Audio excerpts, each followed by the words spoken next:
आपने ये सोच के आना है कि हमारा वीज़ा तो आ गया लेकिन हमारा इंटरव्यू बाकी है। तो ऑफिसर का सबसे पहला क्वेश्चन यही होगा कि फाइल में आपने 15 दिन का शो किया है कि आप यहाँ पे 15 दिन रह के घूम के जाओगे एंड आपने 6 महीने की टिकट कराई है, सो उसका कारण क्या है। Hello guys, welcome back to the new video. दोस्तों, आप सबको पता है कि भाई यहाँ पे विजिटर वीज़े पे जो भी आ रहे हैं उनको एयरपोर्ट से वापस भेज रहे हैं क्वेश्चनिंग वगैरह करके, लेकिन लोगों को उसके पीछे का कारण नहीं पता।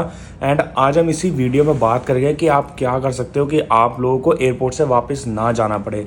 सो बहुत सारी चीज़ें होती हैं जो लोग मिस कर जाते हैं एंड उसी के बारे में आज हम बात करेंगे। सो आज इस वीडियो में मैं वो सारी चीज़ें कवर करूंगा। सो वीडियो आपके लिए बहुत ही ज़्यादा इंपॉर्टेंट होने वाली है बिकॉज इस वीडियो के बाद आपको किसी और चीज़ की ज़रूरत नहीं पड़ेगी।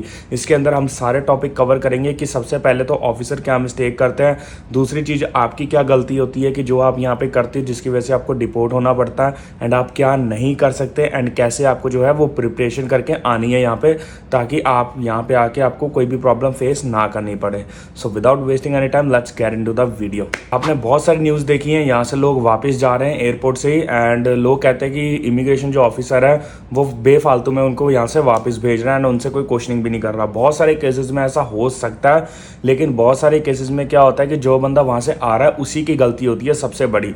उसमें से सबसे बड़ी जो गलती होती है वो ये होती है कि जो भी उसने फाइल में अपने डॉक्यूमेंट्स लगाए होते हैं उसको उन फाइल्स के डॉक्यूमेंट्स के बारे में नॉलेज ही नहीं होती। बहुत सारे लोग ऐसे हैं, बहुत सारे लोग जो है वो मेरे नोन में भी आए हैं जो मीन्स अब कोई भी डॉक्यूमेंट्स लगा के आते हैं लेकिन फिर उनसे जब वहाँ पे क्वेश्चन एंड आंसर्स का होता है सिस्टम, तो वहाँ पे उनसे जो है वो आंसर नहीं दिए जाते।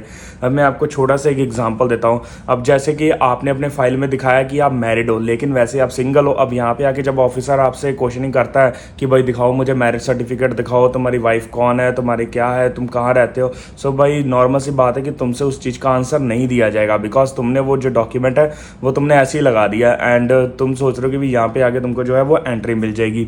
दूसरी चीज़ होती है हमारी बैंक स्टेटमेंट। अब जब हम फाइल लगाते हैं उसके अंदर जो है हमें 5 या 6 महीने के बैंक स्टेटमेंट्स पुरानी दिखानी होती हैं एंड लगाते समय तो लोग जो है वो कहीं ना कहीं से पैसे लेके बैंक स्टेटमेंट्स दिखा देते हैं, लेकिन वीज़ा आने के बाद उन लोगों ने जहाँ से पैसे पकड़े होते हैं सो उनको ये होता है कि उन लोगों को हम पैसे वापस कर दें। सो भाई बैंक हो जाता है खाली। अब जब आप यहाँ पे आते हो एंड ऑफिसर आपकी बैंक स्टेटमेंट चेक करता है एंड फिर जब वो कंफर्म करता है एंड अगर आपको ये चीज़ नहीं पता सो ऑफिसर आपके बैंक स्टेटमेंट्स वगैरह भी कंफर्म कर सकता है खुद फ़ोन करके। सो ये गलती मत करना कि जब तक आपकी एंट्री नहीं होती तब तक आप लोगों ने अपनी बैंक जो है जो भी आपकी स्टेटमेंट है उसको बना के रखना है, उसमें से पैसे बिल्कुल भी विड्रॉ नहीं करने बिकॉज अगर होंगे सो उनको इस चीज़ का डाउट रहता है एंड फिर वही होना है जो बाकी सबके साथ होता है। अपनी फाइल में जितने भी डॉक्यूमेंट्स अटैच किए थे जब आपका वीज़ा आया था सो वो सारे डॉक्यूमेंट्स की आपको जानकारी होनी चाहिए, फिर चाहे वो टैक्स डॉक्यूमेंट्स हों, फिर चाहे वो इन्विटेशन लेटर हो जिसने भी आपको भेजा है, फिर चाहे वो बंदा हो जिसके पास आप आ रहे हो। और फॉर एग्जांपल आप यहाँ पे अपने किसी फ्रेंड्स के पास आ रहे हो जिसने आपको स्पॉन्सर किया है अपने बर्थडे पे या फिर ऐसा कोई सिचुएशन है।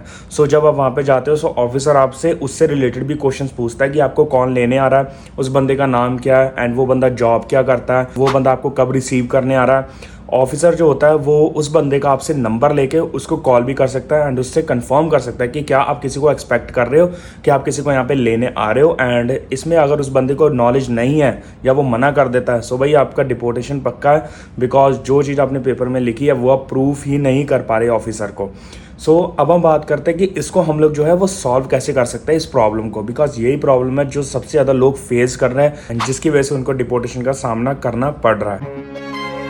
सबसे पहले तो जब भी आपका वीज़ा आता है आप लोगों ने ये कभी नहीं सोचना कि आप यहाँ पे आके इमिग्रेशन में क्लियर हो जाओगे। ये बिल्कुल भी आपने दिमाग में नहीं रखना।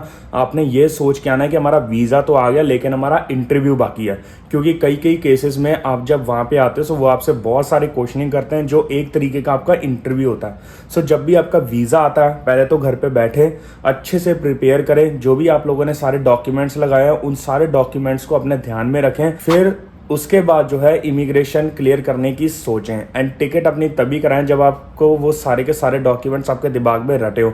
हर एक डॉक्यूमेंट्स की आपको नॉलेज होनी चाहिए कि आपने कौन सा डॉक्यूमेंट्स कब लगाया है, किस बारे में है। अगर आपने कोई टैक्स फाइल किया है सो आपने कितना टैक्स फाइल किया था, किसके पास से किया था। अगर आपके पास कोई इन्विटेशन लेटर है सो वो किसने भेजा था, कब तक भेजा है। दूसरी चीज़ ये है कि अगर आप यहाँ पे प्लेन की टिकट करा रहे हो, रिटर्न टिकट आपको साथ में करानी पड़ती है। सो ये चीज़ ध्यान रखें। अगर आपने अपनी फाइल में ये दिखाया है कि आप जो है यहाँ पे 15 या 20 दिन रह के चले जाओगे, उसके बाद जो है आप यहाँ पे 6-6 महीने की टिकट करा रहे हो, सो वो भी चीज़ एक बहुत बड़ा कारण बनता है डिपोर्टेशन का।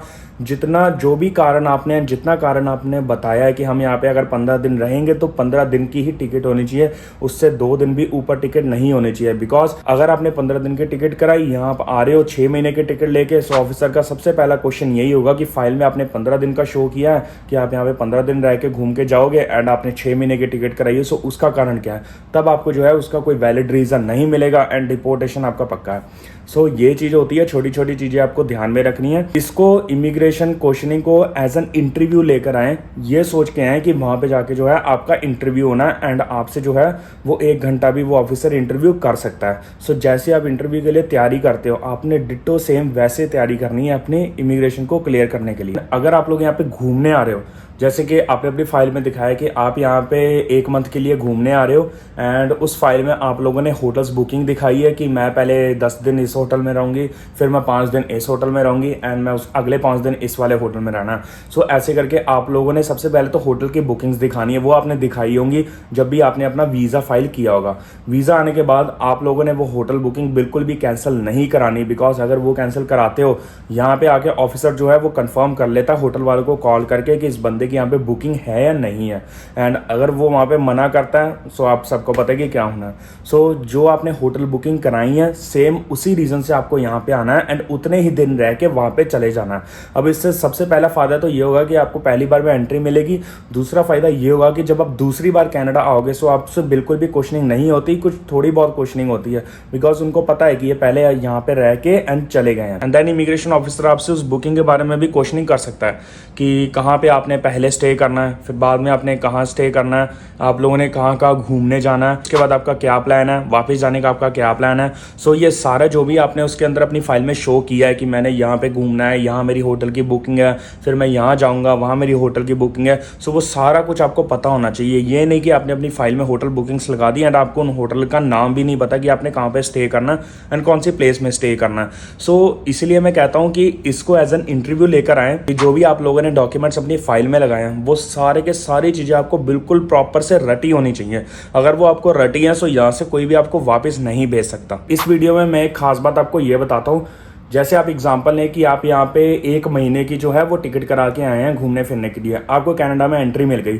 अब आप सोच रहे हो कि आपको एंट्री तो मिल ही गई है, सो क्यों ना आप यहाँ पे 2 या 3 या 4 महीने लगा कर जाओ, क्योंकि एक बार में आप 6 महीने तो रह सकते हो। अब आप उस टाइम तो 4-5 महीने लगा के चले जाओगे, लेकिन जब आप सेकेंड टाइम एंट्री करोगे, सो वीज़ा ऑफिसर जो है वो आपसे ये क्वेश्चन ज़रूर करेगा कि जब आप पिछली बार यहाँ पे 1 महीने के लिए आए थे, सो फिर आप 3 महीने क्यों रुके। सो उसको जो है आपको सेकेंड बार में डाउट होगा एंड वो आपको सेकेंड बार में एंट्री नहीं देगा। सो फर्स्ट टाइम अगर आपको इजीली एंट्री मिल रही है, सो जितने टाइम के लिए आपने लिखा है कि आप यहाँ पे आ रहे हो, उतने टाइम में ही आपको वापस चले जाना चाहिए। ये आपकी आगे की एंट्री के लिए बहुत ज़्यादा इजी हो जाता है एंड आगे जाके जब आप सेकंड टाइम एंट्री करते हो, सो आपसे बिल्कुल भी क्वेश्चनिंग नहीं होती। आपको इस चीज़ का ध्यान रखना है कि जब आप यहाँ पे आ रहे हो, जब आपको इन्विटेशन लेटर मिला था यहाँ पे आने का, सो उसी रीज़न पर आपको यहाँ पे आना है। जैसे कि आपको किसी के बर्थडे का इन्विटेशन मिला है, सो कोशिश करें कि उसके बर्थडे पर ही यहाँ पे आए। ये नहीं कि आपको वीज़ा मिल गया, सो आप बर्थडे के बाद भी यहाँ पे आ रहे हो। सो वो लोग इस चीज़ को मानते नहीं, बिकॉज उनको ये होता है कि आप लोगों ने उसके बर्थडे पे आने के लिए वीज़ा लगवाया था, उसका बर्थडे निकल गया, सो अब आप यहाँ पे क्या करने आ रहे हो। एंड अगर आपका वो रीज़न निकल चुका है किसी भी कारण की वजह से, फिर उसके बाद आप 6 महीने या साल बाद एंट्री करने की कोशिश करो किसी और वैलिड रीज़न के साथ। एंड अगर वो इन्विटेशन का रीज़न निकल गया, सो भाई जिस भी बंदे के पास आ रहे हो उससे कहो कि हमें कोई नया इन्विटेशन प्रोवाइड कर दो किसी और अच्छे रीज़न के साथ, सो आपको जो है उस वाले इन्विटेशन से एंट्री मिल जाएगी। सो गाइज ये सारी चीज़ें आप लोगों को ध्यान में रखना है एंड इंटरव्यू की तरह लेके आना, जैसे मैंने आपको पहले बताया।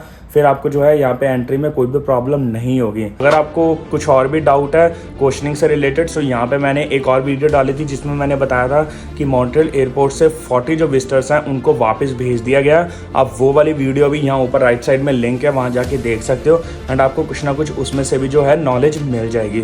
बाकी स्टे सेफ एंड यहाँ पे जब आ रहे हो तो तैयारी करके आओ। मिलते हैं नेक्स्ट वीडियो में। Till then good bye, take care.